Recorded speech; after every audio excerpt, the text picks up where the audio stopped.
In this last example, we're going to look at a contextual application of maximum and minimum values, both absolute and relative.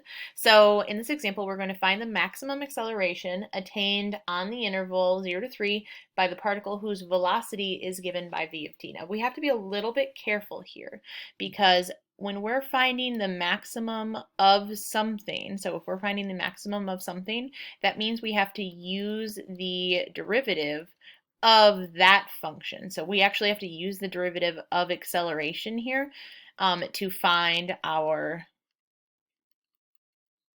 relative max and min. A lot of students will just, whatever, regardless of what function they're given, just take the derivative once and call it good.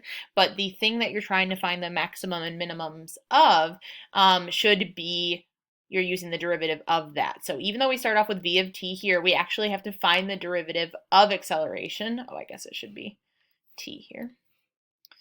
And so just taking the derivative once is not going to be enough, because when we take the derivative once with your velocity function, so we'll get a of t, which will be 3t squared minus 6t plus 12. But this is the function that we want to find the maximum of. So we have to apply the first derivative test to this function's derivative. So we're going to find a prime of t, which is 6t minus 6. And then we have we find our derivative, we set it equals 0, so 6t minus 6, we get t equals 1, so that's the only critical number that we'll be using on our sign chart. And so then we're just going to be applying our first derivative test to, here's our first derivative. So I would probably find like a prime of 0 and then a prime of 2 and see whether they're positive or negative. So a prime of 0, if I plug 0 into here, 6 times 0 minus 6 would be a negative number, and then 6 times 2 minus 6 would be a positive number. So I know that at t equals 1, oh, I guess I could write it up here too. At t equals 1, I have a local minimum, and I don't have any local maxes. And so now, since I'm finding the very maximum acceleration, though, I have to compare my relative extrema with my endpoint still of the interval I'm given. So I'm actually going to find a of 0, that's an endpoint, a of my local extrema, and then a of my of my other endpoint, my 3. And then we're going to evaluate all of these. This is, I don't even think I mentioned this previously. This part, when you're testing all of these, this is called something. This is called the candidates test. So if you see that referenced, that's what they're talking about. They're testing all of the candidates for absolute extrema. So maybe you can write that here, or if you want to go back up here, this comparison itself is called the candidates test. Candidates test. Or even in our notes, candidates test. Can't believe I forgot to talk about that. Okay. So you're testing the candidates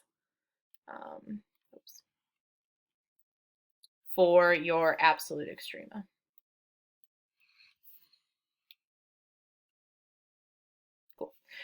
Okay, so we're going to find a of 0, and so we're using our a function because we're trying to find the maximum acceleration. So I'm trying to find the acceleration at 0, acceleration at 1, and acceleration at 3, and then one of those is going to be the very highest. So a of 0 would be 3 times 0 squared minus 6 times 0 plus 12. 3 times 1 squared minus 6 times 1 plus 12, and then, 3 times 3 squared minus 6 times 3 plus 12. All right, so we get 12. We get 3 minus 6, which is negative 3 plus 12, which is 9. And then let's see, 27 minus 18, so that would be 9 plus 12 would be 21. And so we know that our absolute maximum acceleration, and since we're trying to find the maximum acceleration itself, this would be it. 21 would be the maximum acceleration of that particle.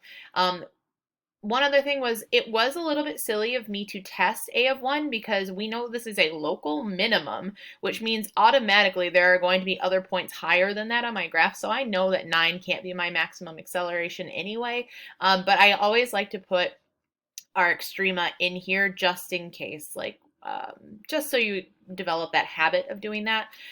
So you test your endpoints against all of your local extrema, okay? And so there's your maximum acceleration.